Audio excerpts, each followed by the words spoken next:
This is the Matt Mosley Show.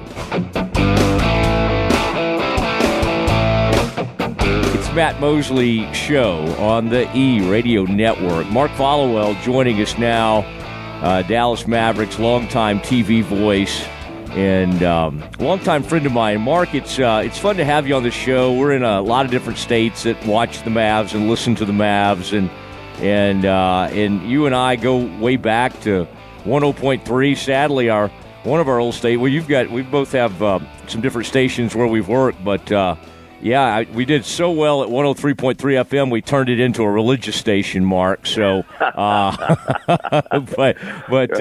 but we're very proud of that on our resume. Yeah, that's right. But we used to get to do some shows together and a lot of radio together. So, man, thanks for doing this. Great to have you. Yeah, for sure, man. And I would like to say to get the interview started. Of course, I'm really excited to be speaking with you and connecting with all of the listeners in the footprint of your show. But in particular, I would like to say hello to the good folks that are listening in Arkansas. And the reason I specify that in particular is because I really learned a lot in the whole process of the team moving its TV broadcast from previously Fox Sports Southwest and then, of course, Bally Sports Southwest and going to our over-the-air TV model with a direct-to-consumer subscription streaming service last year. And what I learned is that a lot of the state of Arkansas was in the footprint of Bally Sports Southwest, previously Fox Sports Southwest, and so therefore that's how they got the games. And when we were changing over and obviously going off Bally, I cannot tell you how many people, and it really surprised me, the number of people that I heard from that lived in western parts and southern parts of Arkansas that were really concerned about what was going to happen to the TV coverage and what options they would have. And of course, they had the right to be involved with to be able to purchase the direct-to-consumer streaming service. But this whole process taught me that the southern and western parts of Arkansas have a far greater Maverick fan base there than I was aware of up until last year. So I learned a lot about that. So hello to all the listeners in particular, but to all of the listeners, but in particular those in the Razorback state. Yeah, I mean, I feel like you seem like. Have you been to Hot Springs before? Have you done the whole bathhouse thing? Have you? I mean, it seems like a Followill thing. Yeah, It's been a long time. I got to say, my most recent trip to the great state of Arkansas was last year, sometime I would say late April, early May. And I haven't checked any boxes off on the list this year. I've been too busy, but I'm trying to visit as many state high points as I can. And there's going to be a few I'll never make because they require actual mountaineering and things of that nature. And, I'm not going to be climbing Denali in Alaska or Mount Rainier or anything like that where you have to cross over a glacier. But I did go to Mount Magazine late April 2024, early May. I don't remember the exact dates on it, but I did go to Mount Magazine and it was a really nice trip there. Surprisingly cool and foggy for the time of year I went because it was in the spring, but it was the weather was surprisingly cool and foggy that particular day that I went. It was a very, very lovely, pretty part of the state. Flew into Little Rock and then drove an hour and a half ish from the west of there. And it was a really nice little trip. You may have seen our radio tower when you were up on the top of that mountain. I think I tuned in. I think I got your station. All of a sudden, it's like, whoa, there's Matt Mosley's voice in my rental car radio. I thought I had gotten away from him. He's following me into Arkansas.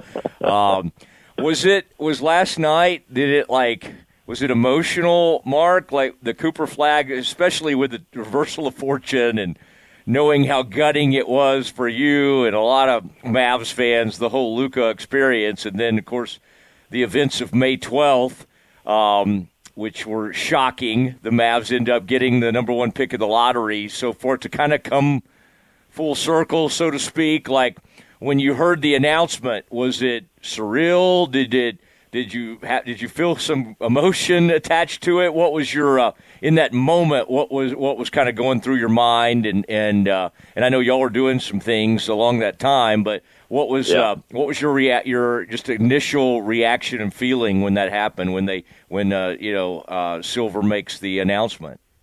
Well, my two things were, one, we could stop the charade of having to refer to him as the kid from Duke. So I was glad that we didn't have to dance around the subject anymore, and it was all official and out there. And there's been some stats I've been looking up, and can kind of be in a position now here in the future to share those on social, and, not have to keep quiet about it because you had to do the song and dance up. Well, it's unofficial and all that kind of business. So that's one aspect of it. It was just nice that it was officially official, if you will. And then, two, we did do a draft watch party at American Airlines Center and hosted a show last night, and had several guests and contributors beyond the main host of the show, our good buddy Ted Emmerich and Skin, of course, your good friend Jeff Skin Wade from the broadcast. It was Ted, Skin, and I doing the show last night, again, with various contributors and guests and such. And just, there were probably, 4,000 or 5,000 fans there at the arena, and to see everybody's enthusiasm when the announcement was officially made and what it meant to everybody. And, the fact that it's been, of course, a roller coaster ride, to your point, over the last few months. But last night, that is, coupled along with May 12th, were great moments for things to, get pointed in a good direction, and a real reversal of fortune from how things had, transpired over the previous 2 or 3 months prior to that. So it was just, it was really nice to see everyone in, by and large part, a good place and enthusiastic about what happened last night. And, again, it's nice that it's official. I'm glad we don't have to dance around it anymore. So that's a good thing. Matt Followill on the Matt Mosley Show.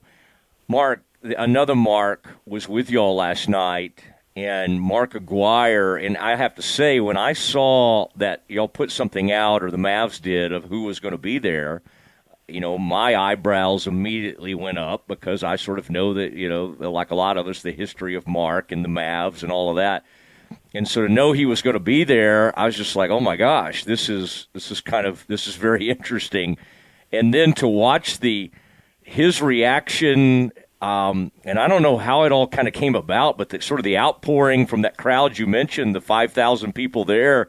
And, I mean, a wave of emotion hit Mark Aguirre. So, again, there's a lot of emotion in the building last night for what we thought was going to be. But, boy, that added a whole nother layer to the proceedings. What was that like, just to kind of watch him and be around him? Because I guess in some sense he felt like maybe there was some, I don't know if it was closure, I don't know what it is, or welcoming back. But maybe after all these years that this was seemingly, at least to him, kind of an important moment. What did you make of all that? It was very moving, Matt. I did not expect his reaction to be like that, of course. And I mean, it was very emotional. I mean, you're just, if you're sitting right there and you're a few feet away from it and it's not moving you to the brink of getting emotional yourself, then, I wouldn't understand that. And obviously, all of us on stage were certainly like feeling really emotional, and I could feel myself kind of welling up a little bit just seeing that all happen, and just it was a surreal moment. Look, it made great sense to us, to all of us putting on the draft presentation last night, that this is history for the Mavs. There's only been one other time that the Mavericks have had the number 1 overall pick. There's only one person who has been drafted by this franchise number 1 overall. It's Mark Aguirre. He would have such a unique perspective he could add to everything last night, because he's walked in shoes. And granted, other number 1 picks have come and played for the Mavs and are on the roster right now, Anthony Davis and Kyrie Irving. But that was our guy.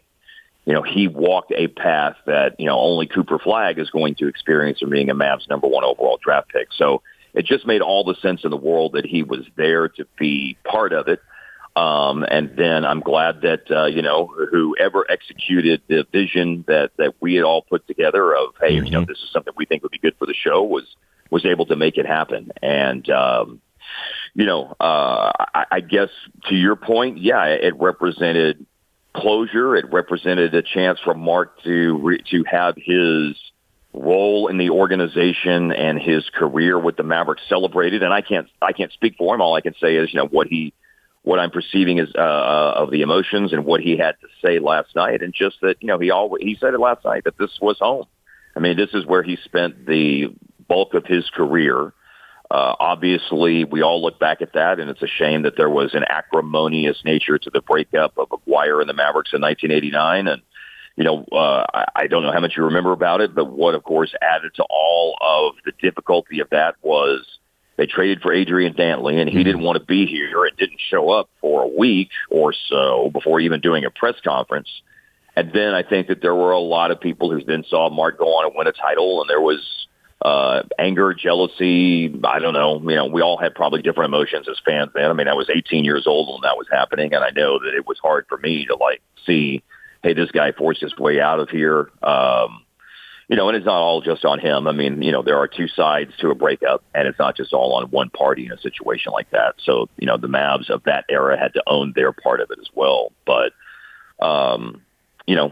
it was hard, obviously, a long time ago when it went down the way that it did, but time heals all wounds. And it was a wonderful thing to be there and see Mark back and to see the emotion for him, to see the fans recognize, because, look, this was a long time ago that he played there, Matt. And so it was cool to see that there were people in the stands who either know from their own personal experience or have educated themselves about the history of the team prior to their fandom or even being alive, whatever the case may be, and to understand how vital and important Mark was to the teams of the 80s. So to see him get his love last night was great. And I really, really hope that we're not stopping there. I hope there are more, and you can, infer whatever you think I'm trying to say. But, yes. I hope there's more celebrations of his career and what it meant to the Mavericks' plan for the future. I don't know what is out there coming up next, but I sure hope that, some other things are coming up, if you get my drift. Yeah. I think you should have just pulled rank and done it right then in that moment. Well, I mean, they were going around doing, as we said on the broadcast of the show last night, the Chime First Press, where they were, we had to get a sponsor in, of course, and there was the first press of the 32 number going on the Cooper Flag jerseys with the logo, with the sponsor logo and everything. We should have just done a first press of the 24 for the Raptors. So. We'll see how that all plays out in the future. I'm not on the committee that makes that decision, but I know that if my input were sought on it, that would be something I would recommend get done very, very soon. Because last night was it was really special and certainly, like I said, unexpected. Because you've seen the clip. I mean, it was not just him voice breaking up, crack. I mean, it was full on sobbing.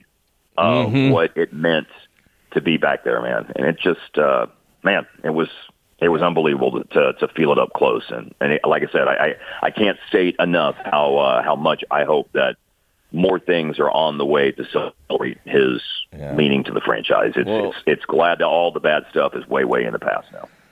You and Skin were perfect to have up there, and not that Ted doesn't know his history, but he was a little too young to experience that. But it was just perfect because y'all could y'all lived it, and it was kind of like part of your childhoods, and so you could be an extension of a lot of us. So I think that was very important. Matt Followill on the Matt Mosley Show.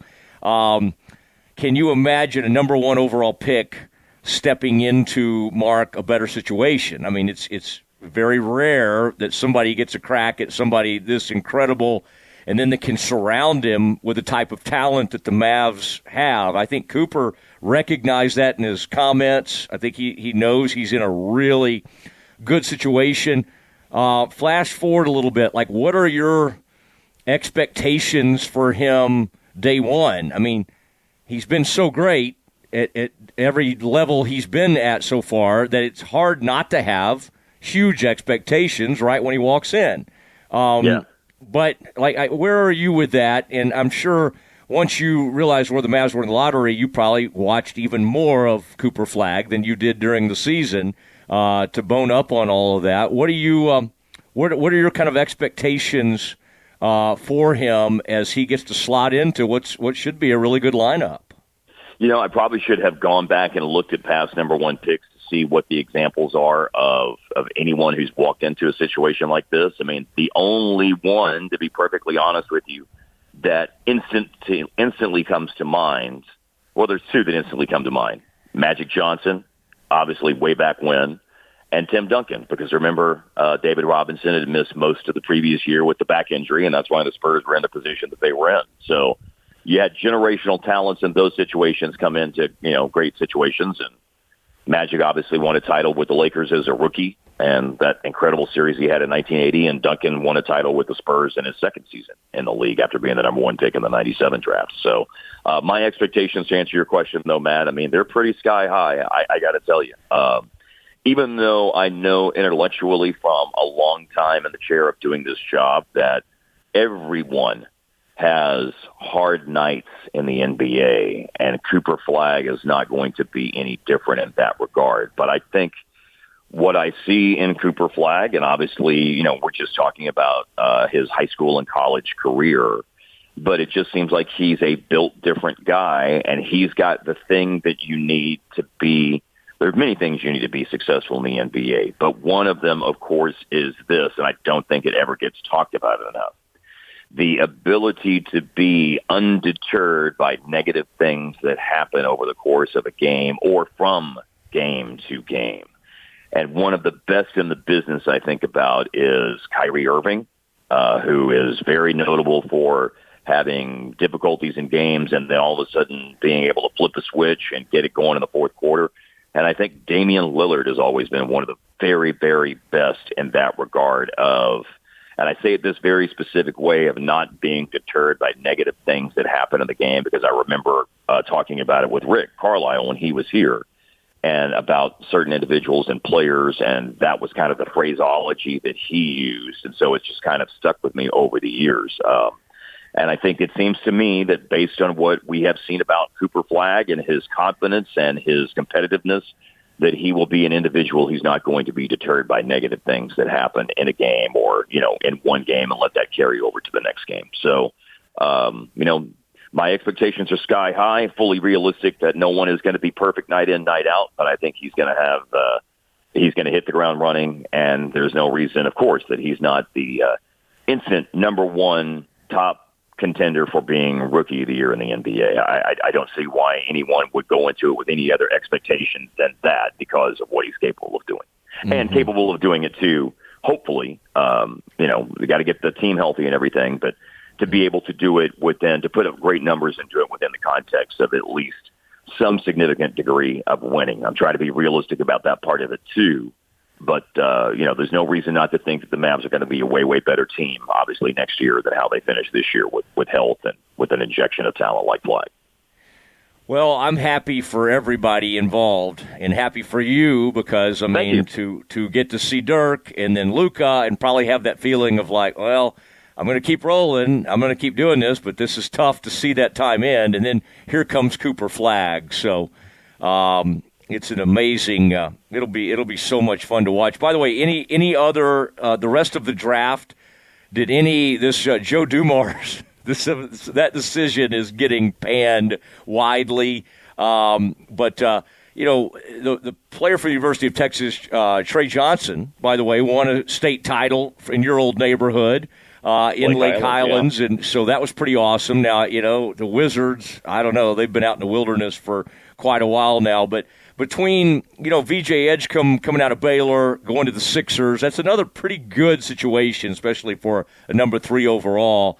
And Trey Johnson, those, playing in our state, I'm sure hopefully you got to watch those guys. Any thoughts on, where you think those careers are going? And do you have a thought on who do you think will end up having the best career out of those guys? Well, I think my big thought that I wanted to share with you, and, I do enjoy watching college basketball, Matt. The bandwidth to do all the things and watch all the sports that I want to watch, obviously, as the years go on and involved in other things, not just the Mavs, but, in the off season of basketball, I do a little bit of soccer and do some college football games too. So it's just, there's only so much bandwidth. And a lot of my college basketball watching, to be honest with you, is, as you know, I'm a North Texas alum. So I go to the Super Pit 3 to 5 times a year to watch games and pay attention to them. And much to the chagrin of many friends of mine, I have, latched on to rooting for Alabama later in life. Now it's because I did an online master's degree in journalism there. So I paid tuition money there. I'm allowed to do that despite how much it grinds the gears. some of my friends, particularly named Brian Damaris, who you know, and is a Baylor Bear, as a matter of fact. Yeah, that's right. So I would be probably venturing a little bit out of my element to make too many, predictions about where the best careers are going to go out of those guys. But what I did want to bring to the table for you is that part of the draft research last night was, you do realize, and for any Baylor Bears that are listening, last night was history for Baylor because V.J. Edgecombe is the highest-ranked Baylor selection ever. So prior to last night, Epe Udoh was the highest-ranked Baylor, our highest-picked Baylor player ever at 6th in the draft that he was in, which I believe, Matt, was 2010. And then next on the list, hold on to your hats for this one, dude, Vinnie Johnson in 1979 was the 7th pick of that particular draft. And then you got a couple of 9s, Jeremy Sohan and Davion Mitchell recently. So, last night was history for the good folks in Waco with Baylor and everything like that, and that was a really cool part of it to see. So I do like to localize things, and it's cool that a guy who won a state championship in the area. I know we're running out of time. That's kind of the weird thing for me, growing up in the era that I did, and then you see Cooper Flagg, for example, and Derek Lively went this way. You live somewhere and you're so good at your sport that you don't go to your high school. Cooper Flagg goes to Montverde Academy in Florida. And Derek Lively went to the Westtown School, moving away from where he was in the Happy Valley area of Pennsylvania back to the Philadelphia area to go to that Westtown school. And so these schools play what they call now a national schedule. That's how it's referred to. And I didn't learn a lot of this until pretty recently in the last few years. So, winning District 6-5A doesn't carry the weight to a lot of these kids that it did whenever, you and I were growing up. And so it's cool that there was somebody in the draft that won a state championship at a local public high school. Yes. And that's more relatable and more understandable for someone of my age and generation. So that was a cool part of it last. Like I said, you do like to localize it. And so see someone in your own backyard from a public high school winning a state title, and obviously the history for Baylor with V.J. Edgecombe being the 3rd pick in the draft. I thought that was really cool too. So that's the best kind of perspective I have for you on some of the other individuals. Just understanding where I'm coming from on how much I do or don't get to see those guys play. So you had me at Vinny. I mean, all you have to do is mention Vinny, and that's made the entire interview. So, by the way, to get a District 6-5A reference. I do like don't that. Don't get enough of those. Yeah. Cason Wallace stayed at Richardson High School the entire time. He didn't even go to.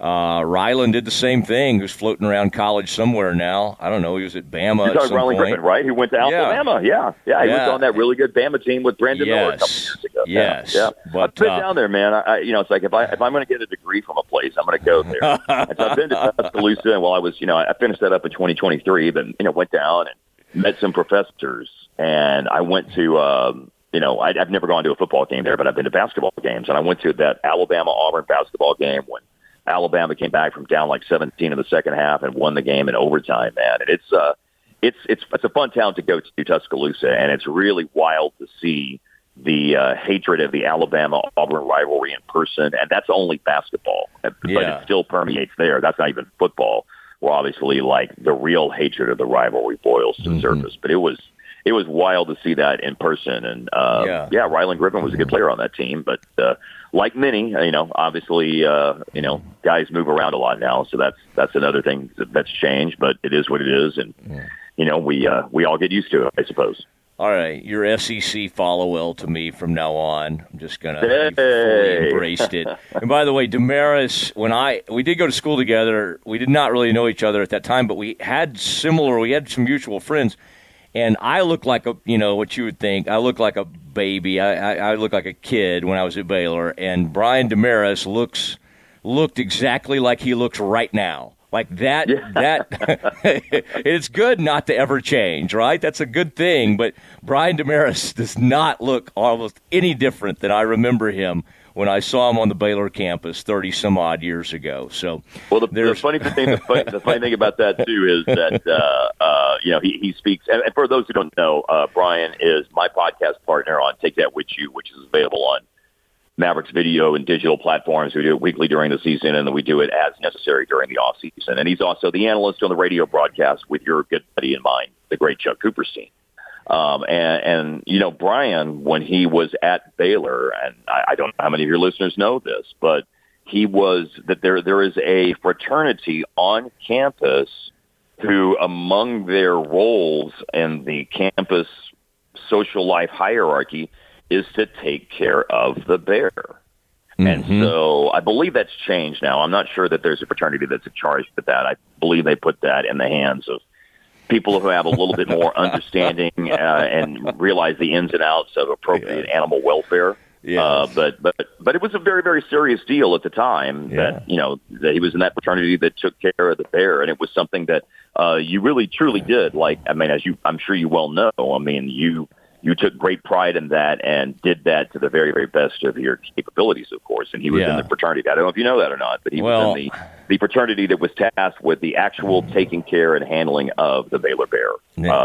That would be Baylor Chamber that he was a part of. And let me just say, the Fijis that I was a part of, we would never have been tasked with that. The bear would have immediately, you would have lost both bears, or they would have been wandering out on I-35. So, but anyway, well, Mark, that was, I knew it'd be great, but man, that was just very fun catching up with you, and always love listening to you. And so I feel like we do talk because I hear you so often, but it did dawn on me. I'm like, my gosh, it's been a long time since I've gotten to talk to Mark and our buddy Ronnie Foss, our mutual friend who I see all the time, and I think you see a lot too. So anyway, fun to catch up with you. I really appreciate you doing this.